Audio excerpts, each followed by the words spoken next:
Shall we begin? Are we all ready? Good, all right. I call this public safety meeting to order, please. Call to order.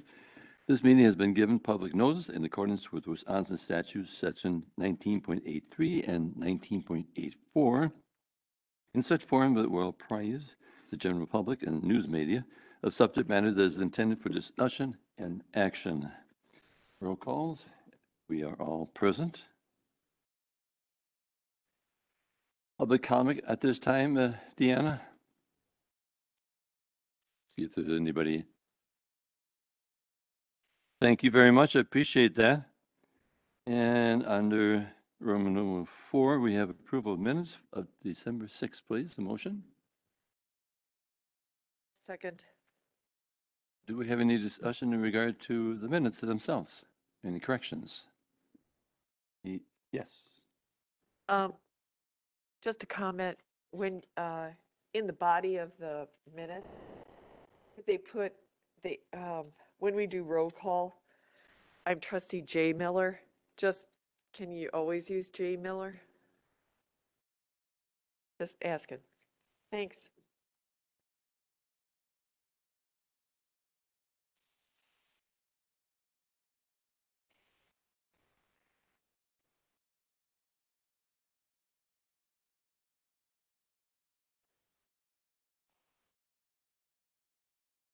Good. Anything else?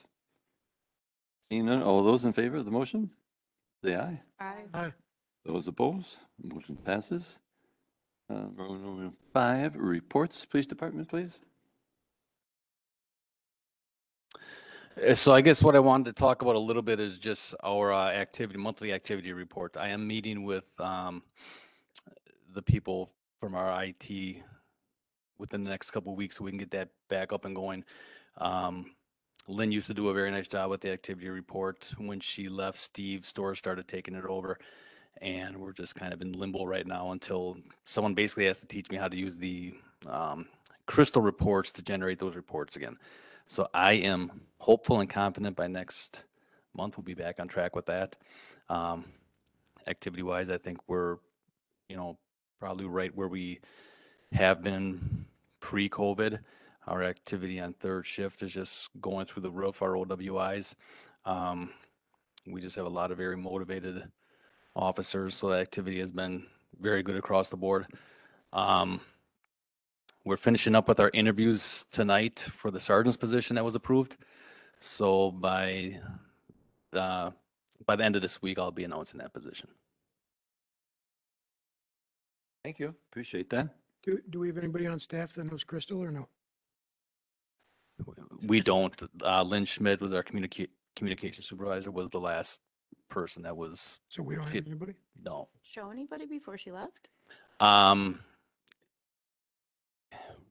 We were kind of going by the assumption we were going to have an IT person on staff that would kind of take that over. So there wasn't really a lot of incentive to have her teach that to someone. So, but I think this new group thinks that they can get us up to speed on it.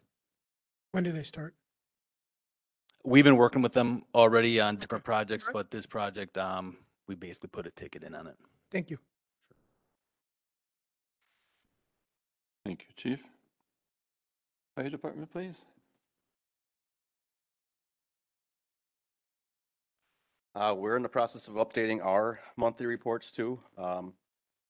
For the end of the year, our calls were up 300 calls over last year, a 14% increase. In 2020, we finished the year with about 2,100 calls. 2021, we finished up with 2,400 calls. So we're rocking pretty good. In the first 5 days of this year, as a department, we ran 52 calls already in 5 days. So besides that, we're still in the process of our negotiations. Our next meeting is scheduled for the 18th.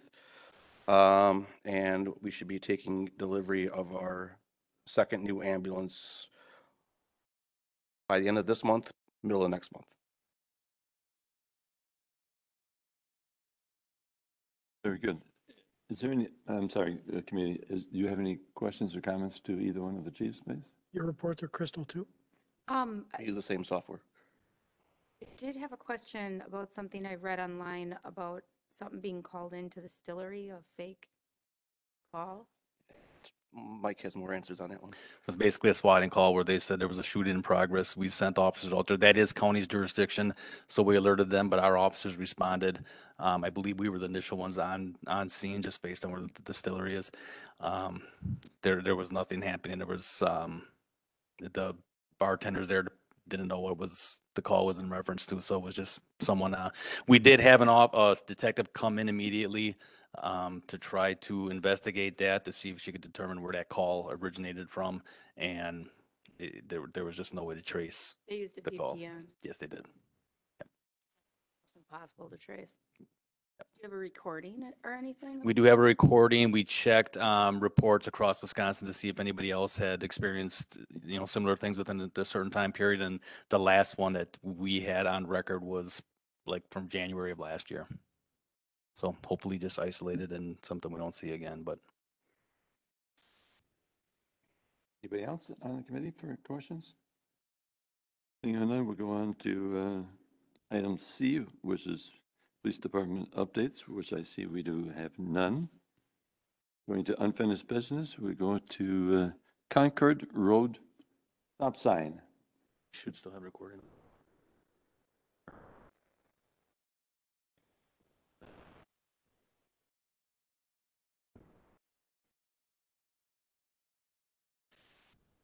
I'm sorry, we're at the stop sign? Yes, please. So we checked our records from going back to 2020. Just not a lot of accidents at that location. It's pretty similar to the last time it was brought up. I understand the concern just that with that stretch having no stop signs. The accidents that did occur were property damage accidents, one involving a vehicle that struck a mailbox. The one that happened last year was a bus accident. But again, those were pretty isolated occurrences over the last couple of years. The last time it was brought to our attention, we did not recommend the signage just because of the lack of activity that had been occurring over there, and nothing has changed significantly from what we're seeing in the way of accidents or complaints in that area. Please. Question, since I'm new, there was a petition back in 2019, and now we're in 2022. So they decided not to put up the stop sign, even though there were 73 signatures on a petition? That's correct. They did not put up any signage at that time. It went to, go ahead, Phil, please. So, I guess I have a question. So we have the neighborhood that would like a stop sign there. So what is the negative implication if we follow what our constituents are asking for? What is the harm putting a four-way stop sign at that corner? And I don't think there is harm in that. I just don't know that it offers kind of a false sense of security at that location. I think, will you have some people who view it as an inconvenience? That I think that's a possibility. And often you don't hear from those people. All stop signs are inconveniences. Yeah, We all well, know by that. by design, right? That's why they're there. It adds the for us it's that it added you're going to have people rolling through the stop sign.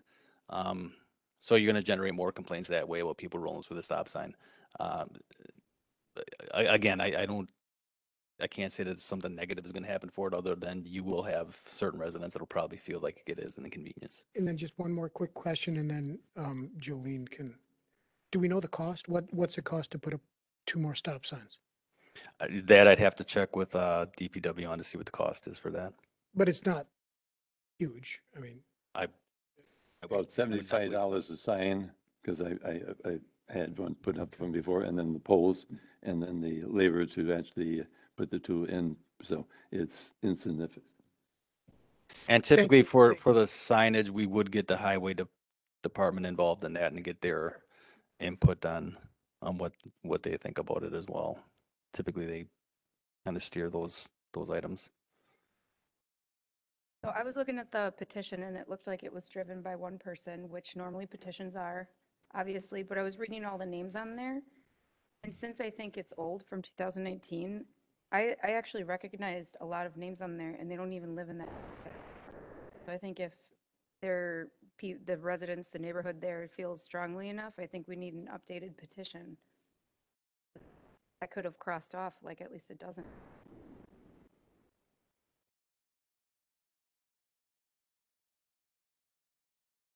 If we crossed off a dozen, we'd still have 60 people. So that Yeah, still but is- it's from 2019. I think it needs to be updated.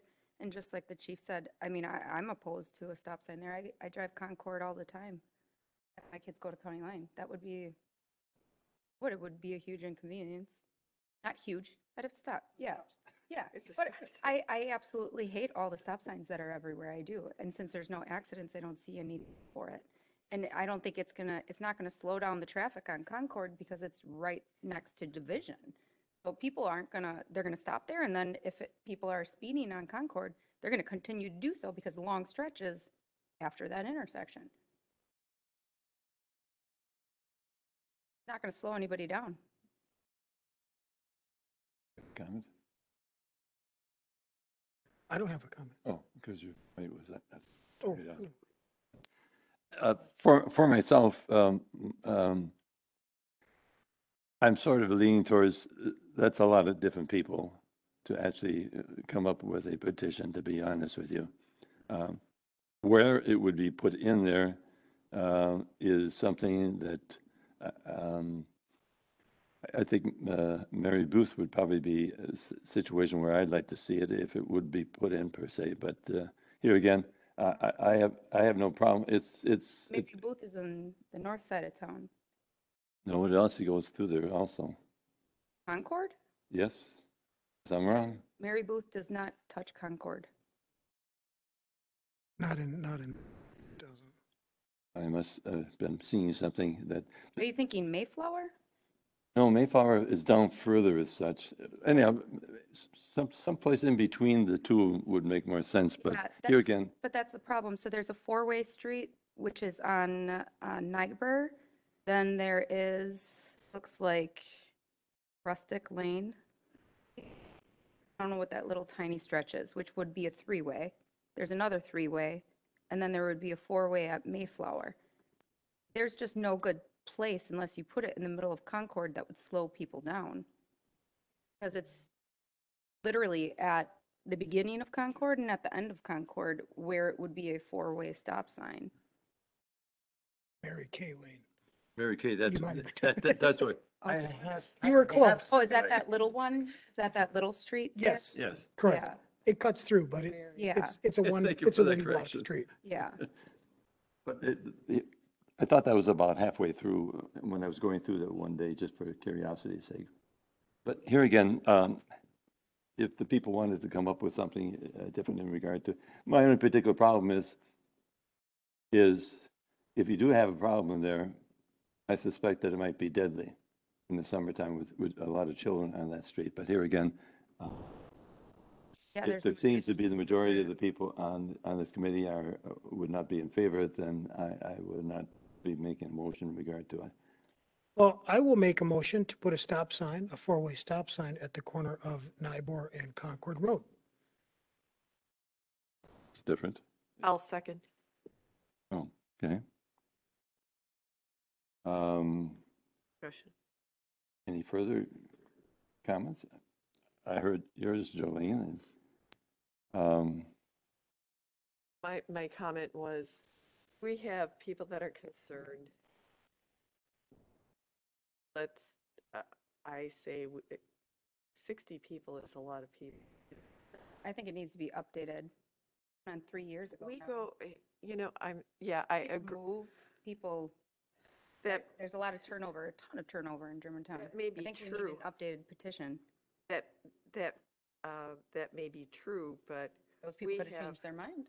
we have permits that are issued in 2019 that don't go in, for building, that don't go into effect until they start. That's There's like different. no end.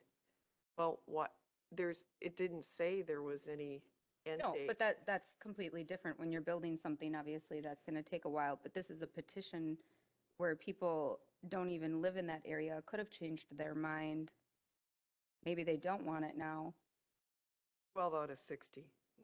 Those are the people that I know for a fact don't live there anymore. Half of, that I personally went down the list and knew. So how many people I don't personally know are on that petition? I think it needs to be updated. We're going on 3 years now. All the turnover, everything else, people could have changed their mind. Unless I see a bigger generation of residents coming forward saying, I want a stop sign there. I mean, right now, nobody here. That's correct. Yep, and I agree that there needs to be a stronger voice for this to go through. I would like to give the residents of our community a chance to do that at a village board meeting. That's why I'm making this, that's why I'm making this motion. And if they don't show up at that village board meeting, then you are 100% correct.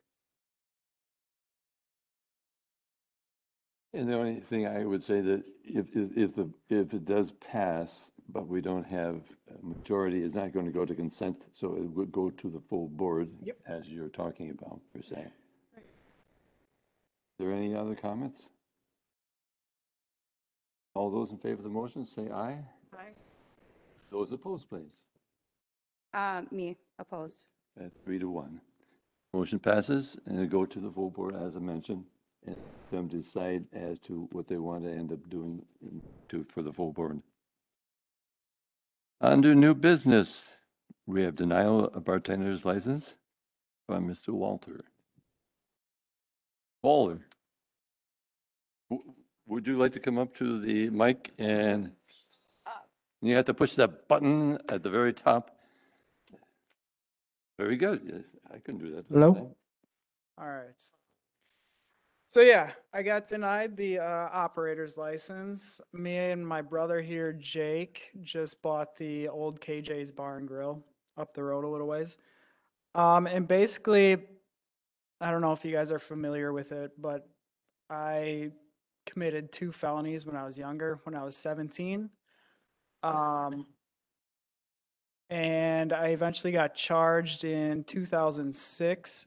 So it's been about 18 years. I have nothing else on my record. What had happened is basically that was around the time where Oxycontin got big, and it really took me and a bunch of my friends down, and I started committing crimes, to try to get pills and try to get high. I've been sober for over 10 years. From any hard drugs. I'll still have some beers now and then. So, the next thing I wanted to touch on was basically my work experience. I worked for Home Depot for about 5 years. I started as a law tech there, and then I worked my way up to become a manager, which meant I had keys to the building. This was in the Wauwatosa Home Depot. I had keys to the building, access to the vault, and trusted by all my coworkers and bosses. I could get you references if you want that. I don't know if it'll help. And then lastly, it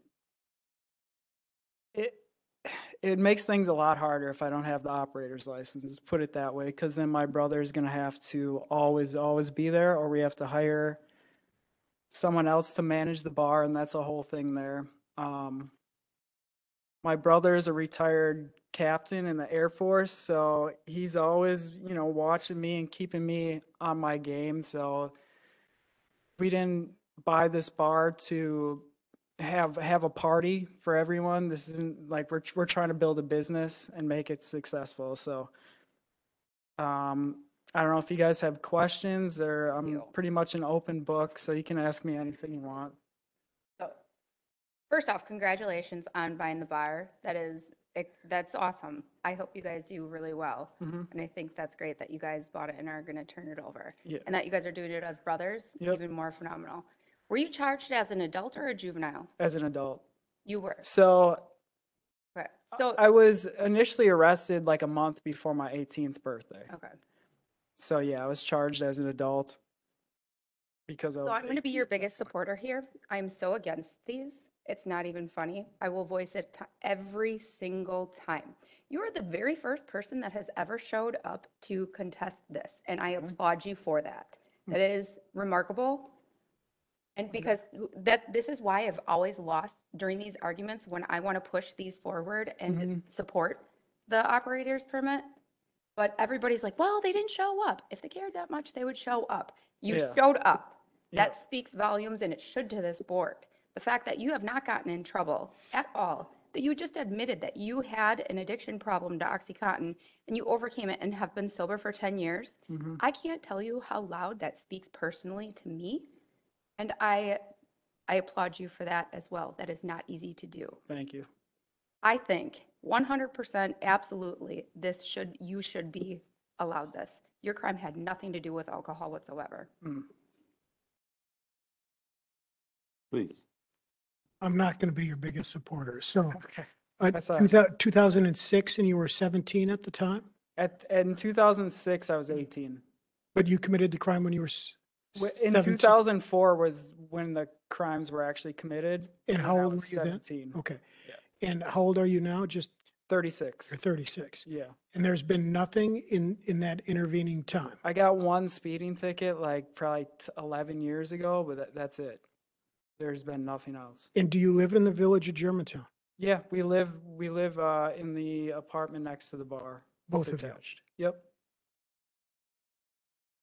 So How many people would the bar employ? right now, well, at first it's going to be minimal.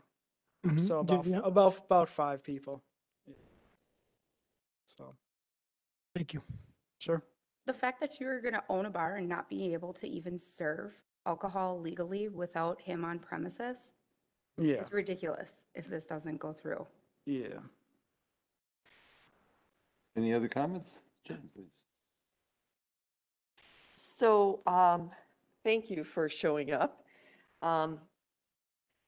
You said you could get us references if we needed that. Sure. That's great. I think that my question is about I haven't been to KJ's, and I'm sure you're. You didn't miss anything. Okay. Yeah. And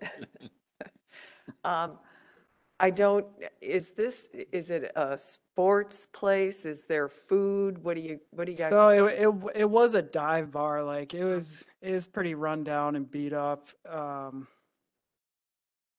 He just wasn't doing the guy. He basically gave up on the place. Oh, We don't want it to be like that. We want it to be more upscale. We don't want this to be where the local alcoholics come and drink all day long. So we're making it nice, more of like a cabin type feel. okay. And it's not really a sports bar, but we'll have Okay. the games on Sundays and stuff like that. And we're gonna serve food as well, but You a are. very small menu. Yeah, Okay. so like Burgers. beer, brats, burgers. Yeah, Right. pretty simple. Mhm. So And are you going to try and run it, I don't know, 5 days a week, 7, or what are you doing? it most likely is 5 or 6 days a week. Yeah. And I have a question for your brother. Hmm. Thank you for your service. Are you employed anywhere else right now? No. This is going to be your full-time. Yeah. Yeah.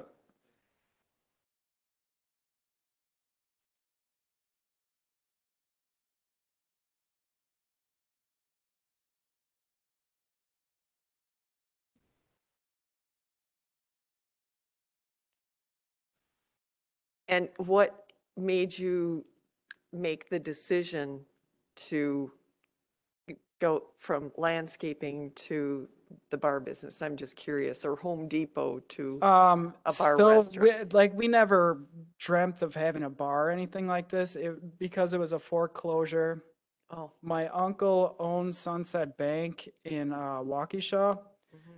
And so they had the property under foreclosure and he saw it as a good deal and he was retiring and selling that bank. So we ended up kind of jumping on it because the price was so good and it's hard to pass up. So we just kind of pivoted and switched positions to go for this now.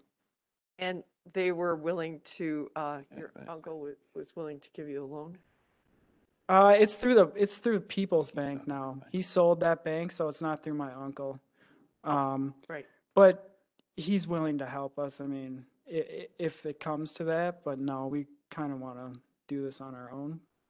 Did you get the license, the liquor license? He got the liquor license. Oh, you yeah. got the liquor license. Other questions?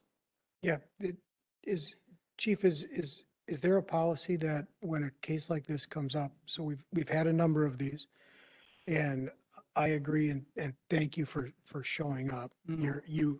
Jolene is correct. You are the first one, and it helps us make our decision. Is the denial process automatic as soon as there is a felony on a person's record, no matter how long in the past that felony has been? That's correct. So Okay. that's why those will always come through here with that denial. Are both your offenses related to the oxycodone addiction, or Yeah. what was the It was burglary, attempted burglary and a burglary. Thank you. Yeah, so it was related to an addiction, yeah. So, I look forward to stopping into your place and visiting. I'll patronize it. Okay. so what, Motion to Oh, approve his. were you done, Phil? no, Jolene and I, we're going in the same direction. Okay, very good. Motion to approve the operator's permit. Second that. And we have a second. Is there any other additional discussion? I think if this board gives you the opportunity to have this license, that we would expect you to hold it in the highest regard. Of And course. we would wish you success in Germantown. Thank you. Additional comments? Seeing none, all those in favor of the motion, say aye. Aye. Those opposed? Motion passes unanimously. Thank you, gentlemen, and Thank you. again, good luck to you. Just to clarify. One day at a time. this goes in front of the village board then? No, it does not So consent. you're good to go. Congratulations.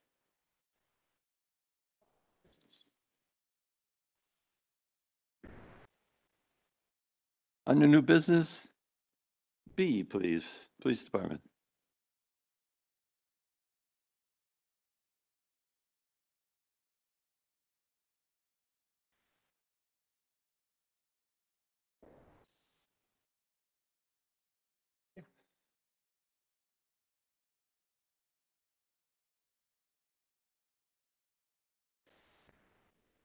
Yeah, the village board was gracious enough to give us a new officer for 2022. We're looking to start that eligibility list again. The last one we had in place did expire, so we are basically starting from scratch.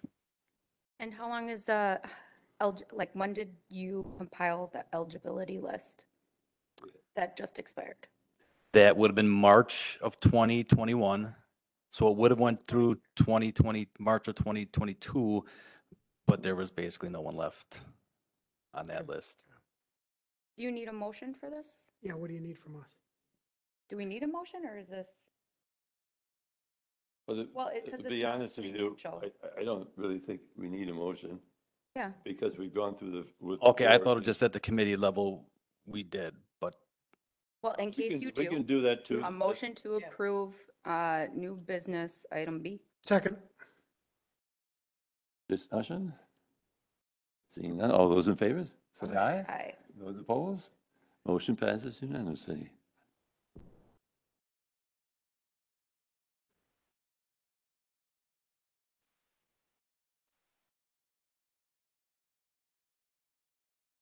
No, the Police and Fire Commission will actually establish the eligibility list and the duration of the list once it's all set. After being on there for 15 years, I just let you take the course. Okay, continuing on with new business, we have C, weather alert sirens. Last time we had them here, they were talking about replacing some batteries or something.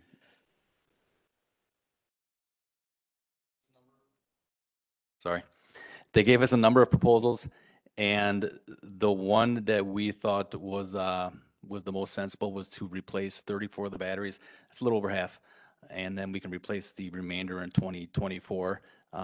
We have that money in the budget along with the maintenance agreement for the Sheboygan firm, and they would start that sometime this spring. Their concern was the batteries, that they weren't like a brand name battery. They didn't know how old some of the batteries were. So ultimately they recommended replacing them as quickly as we can. So, Do we want discussion or you Yeah, want we a want motion? I know we want discussion, but do we want a motion first and then discussion? Mm. Or you want discussion first, then a I don't motion? care, whatever you want. I usually like to have a motion first and then we can discuss it, but that's fine. Uh, Either way, it's fine. I'll make a motion to approve the expense of $6,783 to Sheboygan Warning Systems for the replacement and install of 34 Group 24 EV batteries. I'll second. Discussion. All right. All right. Go ahead. Oh, I would love to see you have this money in your budget and put it towards something else, because these sirens, I have looked it up and researched it. They are completely obsolete nowadays. The only reason that these sirens would be utilized in present day would be to warn for weather related tornadoes, something to that effect. They used to be used for the farmers, let them know when it was noon. Obviously, we don't need that anymore. And almost every single person I know, including my grandma, who is 90, has a smartphone that alerts you when weather is coming. We now have news stations telling us, the radio tells us, our phones tell us. The sirens, I mean, you can barely, when you can hear them a little bit when they're completely faced towards you. If you're not near a siren, you can't even hear it at all. My dog barks at the siren. That's the only time I hear it going off, because I know she's barking, so must be going off. I would love, I know you have other things that you could use this money for, and I just think it would be better utilized not to spend it on batteries. They're saying it's critical, but they really don't know, because they're just not name brand batteries. These could last a couple more years. And if these do fail, I say let them fail.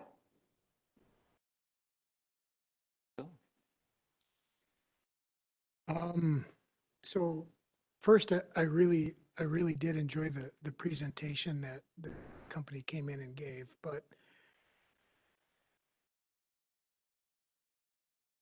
I have some concerns, and I don't know now is the time to do it, but the system that we have is antiquated and part of the past. And if we do start taking steps to shut down that system, how much money are we, so how much money are we saving? Is the system actually used? I mean, is there, I mean, these system, people are mothballing these systems across the country is my understanding. What's to gain by maintaining this piece of the past other than nostalgia? And I don't know. I guess, this discussion has come up before, and we did talk about the other options for notifying the public of severe weather and things of that nature, and they are out there. When we checked, there were still communities in Washington County that are using the systems. And I believe some surrounding communities. For us, it was just a matter of, the last time we came here, we had talked about replacing a lot of the equipment. The last company talked about some very expensive upgrades, and we tried to just get by with what we needed to keep this system up and running for now until there was a decision as to whether or not that we're going to maintain the system moving forward. So how do we make that decision? How about this? I'll make a motion to, Oh, we've got a motion. You have a on the motion table. on the floor, right? sorry, never mind. So we got to vote on that one. I forgot. You that. can amend it. When was the last time you utilized those alarms? Not for noon. That's good. That's good. Yeah. When's the last time we actually had a real warning besides the one at 3 a.m. that turned out to be false 5 years ago? We were close with the high winds if they would have got up to 70 miles an hour. When was that? A couple weeks ago, but so we didn't though. The last time I remember was for a tornado warning. I think I remember because it was my sister's high school graduation. I think it was that long ago. It's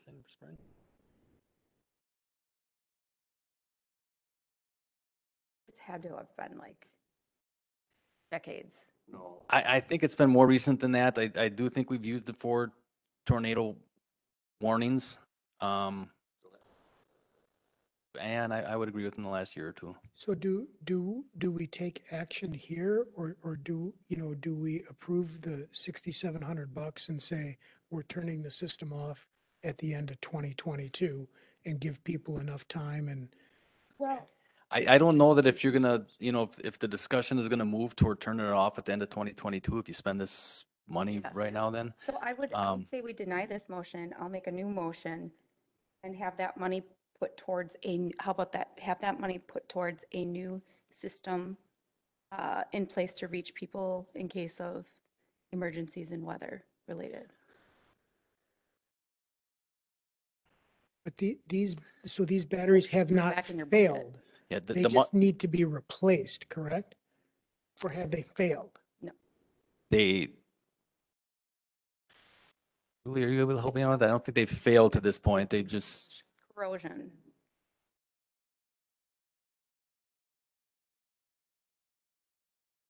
I don't believe that they've failed. There was issues with them last year that they came out and took care of, and then they did an audit of the system basically, and these are some of the recommendations that they made moving forward. We don't have a maintenance agreement with them right now, because that money is all in the emergency management budget. There's like a $9,000 line item, and that's where this was going to come out of, along with the maintenance for that.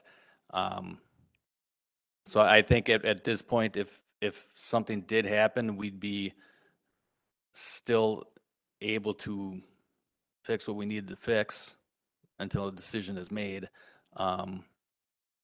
But we brought this forward because this was the recommendation they made for the system. So if we didn't have this particular system, and there's a whole new conversation about some sort of alert? So I know I spoke to you previously, not on the board, regarding some of my neighbors who are deaf. I know that they are not talked about, the deaf community that are in our community, but there is a population there that have asked me personally for some sort of weather alerting system that they would be able to use and see. I would much rather this money be put towards figuring out a solution that for both our deaf community and our hearing community.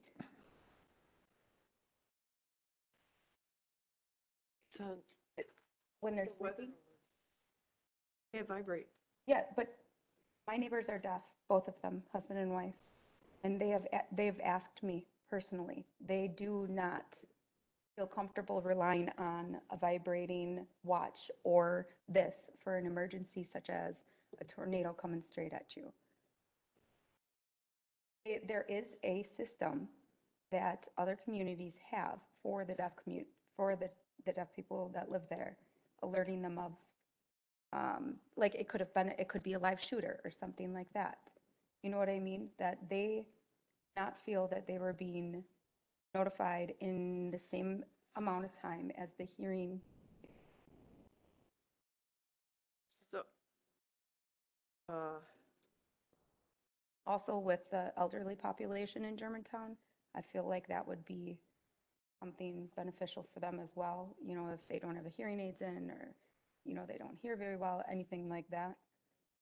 I do know there are solutions out there. I spoke to him about this maybe like a year and a half ago, so it's been a while. So maybe we could just revisit that, look into it. That's all. but wasn't this group the one that came in and did the presentation before? That's correct. Any other And comments? the batteries that they would replace, they would last till 2024? Is that what you said, or 2023? The ones they are replacing? Yeah. I don't think that was mentioned. I don't know that they gave if there was a warranty on those batteries. That is a good question. They have some sort of an indicator where they would put them in and then they'd have them all logged and then you'd have a log. Exactly, and that was the problem with some of the ones that they have that are in the system right now. They don't know how old they are. Right. So these they would track and be able to tell how old and when they were installed and the general life of them, I guess. Replacing them before they're even not working. I mean, we're replacing something that's still working. That just doesn't make sense to me. I thought they were going to test them. If they had enough light, They they said would. they were corroded. That's why they wanted to replace them. Well, corrosion isn't. They're still working though. The other comments? I will give my 2 cents worth at this time. I am in favor of this big time. Gives us an alternative for people that we represent, and the money in regard to what is the life worth if somebody doesn't get that because they didn't hear it or whatever the situation was. I just think that I don't want to be a part of something going to the opposite direction when this gives us another chance, along with the technology that we have that we now can use per se. The other situation in regard to the batteries, I did talk to the gentleman after, and these batteries are good for 6 years. And so there's no problem in regard to that. You are right, Jolene, in regard to the corrosion, but there's other factors that are playing in regard to that would cause some of those to fail. That's why they want to change these batteries as soon as they can. In regard to the time that we had this was about 12 years ago to answer the question in regard to that, and that had to deal with a tornado report that was coming through from Richfield. And at that particular time, there was a large discussion on this board in regard to the trailer courts. Having the notice out there. There is one out there that serves that particular area as such because they need to evacuate. And at that particular time, that particular developer wanted to have additional sites in the back, and we were trying to get them to come up and have some place for these people to go because being in a trailer is not going to make it. We've seen too many things that happen on TV in regard to just recently. So I'm going to be voting in favor of this. And so I don't have anything else to say at this time. Yes, Jack. Dennis, those are good points. And perhaps we should view this as a stopgap. We still, I believe, need something for our citizens as a warning. And so let's get this system in a place where maybe it'll take us 2 years, or in 2 years, there'll be better technology and then we can upgrade. I would be for this. One additional thing, Julian, you had mentioned in regard to the couple that is next door to you. I have three families that are in my area per se, but I've never posed that question to them, so I can't make any remarks. But I do have other people I wish I knew how to sign, because I've always wanted to do that, because but that's great, you know. Tell you where to take a class. Well, I had the symbols and so on and so forth, and I could go through it as such, but I just never did. Unfortunately, I always carry a pad of paper and we talk that way, but whatever. Any other particular questions? Yes. Yes, please. Bill. Does Falls have this? Falls does, correct, John? Menominee Falls does have it, and they're maintained by the fire department. Mequon? That I'm not sure. Mequon does. I think a lot of the communities in the area do. And lastly, Milwaukee. Did they ever even have some? That I don't know. Milwaukee's never had one. And what do we spend on this every year? We have our line item is $9,000. We don't typically spend all $9,000. We have a service agreement. This year's service agreement was substantially less than years past. I believe what they came forward with was just under $2,500. So And except for replacement parts, the total cost on, so we're looking at less than 10 grand, even with replacement parts, is less than $10,000 a year. Yeah, thank you. Any other comments, please? Otherwise, all those in favor of the motion, please say aye. Aye. Aye. Those opposed, please. Aye. So we have 3-1. This, again, will go to the full board to discuss further. Thank you. Item D is Police Department also. It's an hour-long presentation. Hour-long presentation. No, I will try to be brief, I promise you. When is the Police and Fire Commission meeting? Do you have to be at it? It started, my captain is at it right now. Okay, so we got to get you out of here. Yeah. Okay. But, this will not take me long. So yeah, I know there was probably some questions in here, and I wasn't sure on what to even call it, to be honest with you. I just want to address some issues that have occurred over, and I'm going to actually go back to 2020, because I think after 2020, and I just want to talk a lot about what our officers are dealing with right now, kind of where they're at right now, just so you know, as a public safety committee, where our department's at. So we came out of 2020, and 2021, I think law enforcement just kind of said, all right, everybody shut up. It's got to get back to normal sometime soon. Well, let's just ride the wind and it'll get back to normal. I don't know if anything got back to normal. I don't really know what normal is anymore. So I'm just going to go back to 2020 and just address some issues that we're all aware of. You know, it started with COVID, and responding to that and not knowing a thing about COVID, how dangerous it was, what the impacts were going to be. Our officers knew it was something to be concerned about. They also knew they had to come to work. Our clerical knew they had to come to work. Our dispatchers knew they had to come work, and they did it. And in the midst of all that, we get hit with what we've come to call the civil unrest of 2020. And I'm going to talk a lot about that, because that really was, I think, concerned me more than the pandemic, the COVID. You could kind of understand. It was a virus. We got it. You got sick, and it was serious, and that was something we could kind of wrap our hands around. In May of 2020, George Floyd was killed by a Minneapolis police officer. It was horrible, because it was on video. The world saw it. You saw exactly what happened. And so much of what's happening now, we're seeing because everybody's got that video with them. So you're seeing more than you've ever seen in the history of law enforcement.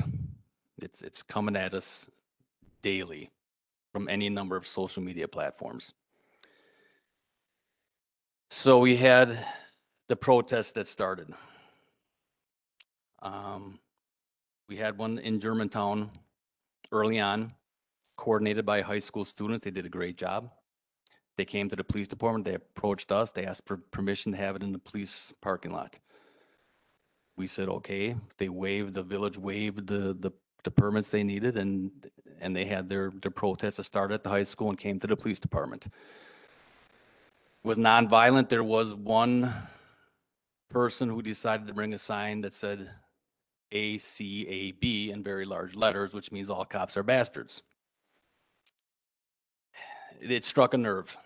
It was in our police parking lot, and it was 100 yards away from a memorial of the only officer that ever died in the line of duty serving the Germantown community. I did a Facebook post, and I called it out, and I basically said, in response to that sentiment, I said, the general theme of it was, no, we're not. And a lot of the public responded back and were very supportive.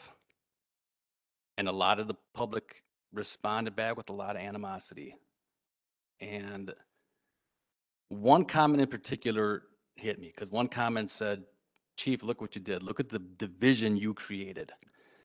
And that struck me, because I'm the chief and I'm not supposed to create division. I'm supposed to bring people together. So I wrote up another post, apologizing and explaining my position, why I had said what I said.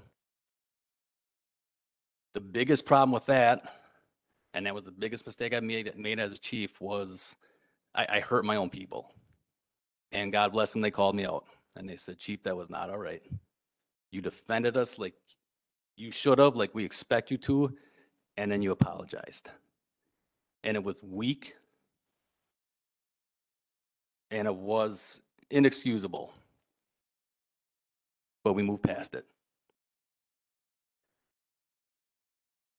We had a summer of a number of protests. One of them did turn violent.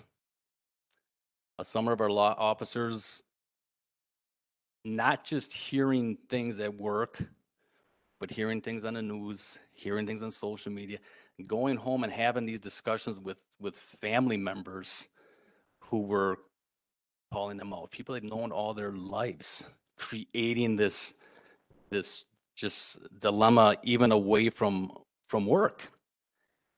And it just got to be this constant trying to defend our position and not understanding really what we were defending. Because when you, and I will maintain this, and anyone, I'll challenge anyone to prove me wrong. When you look at use of force in law enforcement, it is a very, very rare occurrence. Not just here, not just at Mequon, not just at Menominee Falls, in Milwaukee and across the nation, it is rare. When you look at the number of contexts we have throughout a year, use of force in law enforcement is not a common occurrence. Police brutality is certainly not a common thing.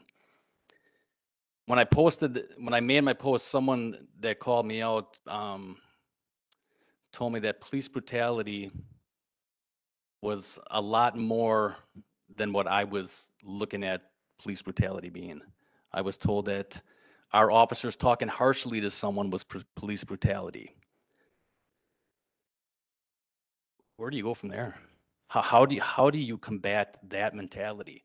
And the problem was, to that person, that's her reality. That's this new religion of subjectivism, where if I believe it, it's true. I don't need facts. I don't need evidence. I just have to believe something, and it's true. So to her, that's her reality. So me telling her that is not police brutality. Police brutality, look in the dictionary, it is physical violence. It is cruelty. It's not an officer talking harshly. That's right in our manual as heavy control talk. So we don't have to resort to violence. But to her, that was police brutality. So how do you have conversations when we don't use the same definitions anymore? And it's not just that word. It's all across the board, where people are choosing to define words, and if you don't agree with their definition, then what's the answer? They destroy you. That's been a common practice. Call it whatever you want, but we see it daily were cancel culture. And it's because we're changing the definition, we're changing the, you know, what we're telling officers and setting a new standard that we're not, it's not reasonable. It's not reasonable to ask them to understand that. So moving forward, as this is going on, they're still dealing with the COVID. And we went through a lot of reform in police work at state level.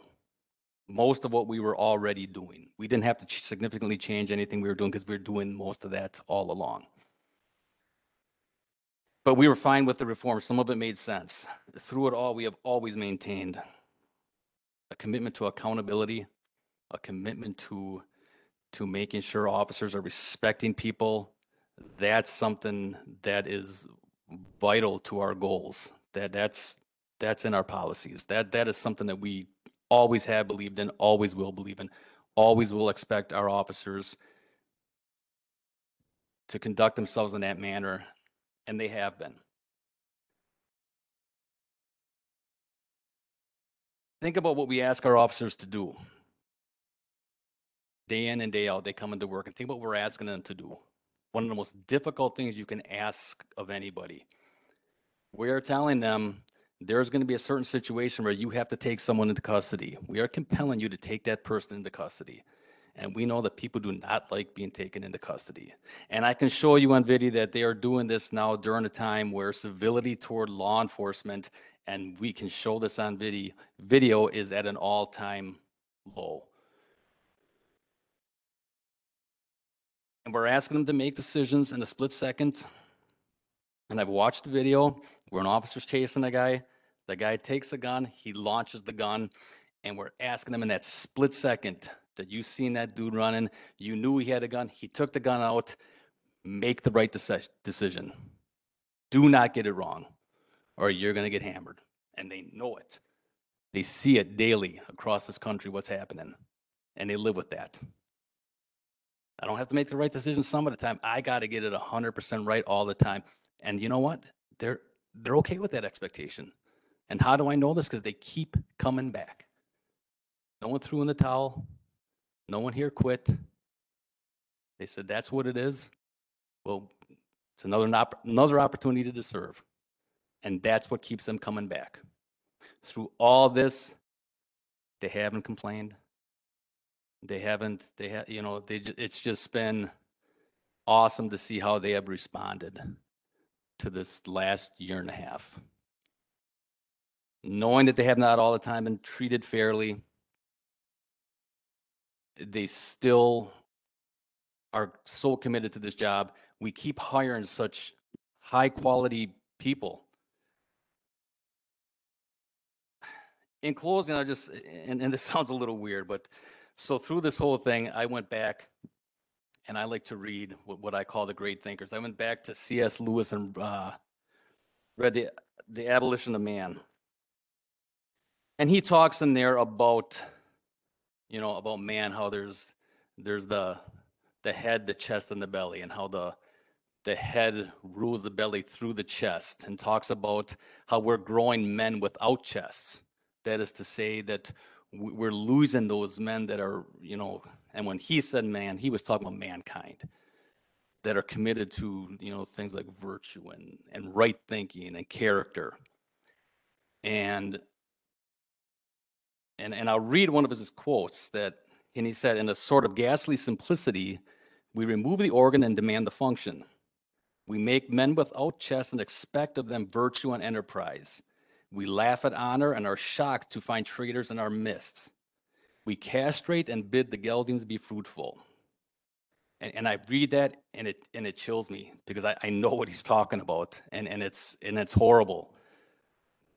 But then I look at our officers and I will tell you that these are men and women who are doing things the right way.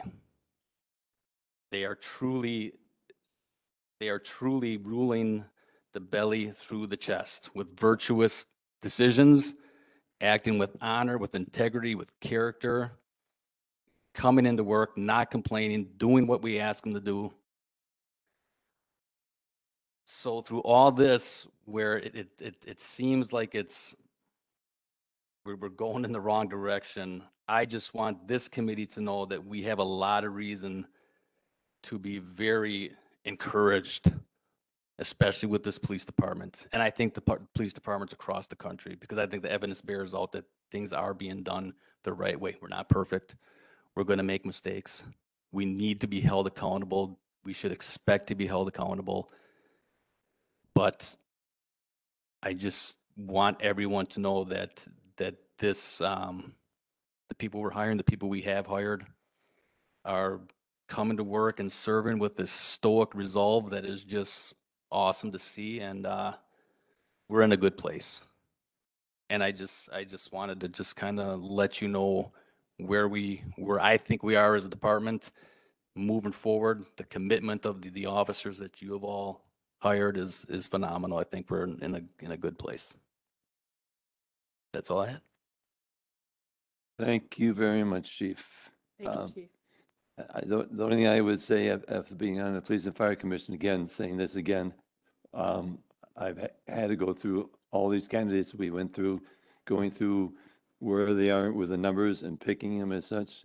We've had outstanding officers, men and women, over my 20 years living in Germantown.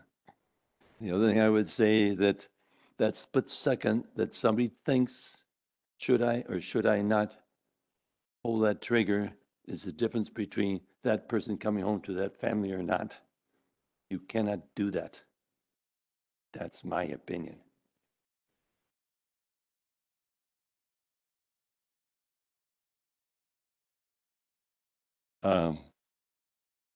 We're down to our next meeting, which I think, after speaking to Deanna, is February 7th at 6 p.m.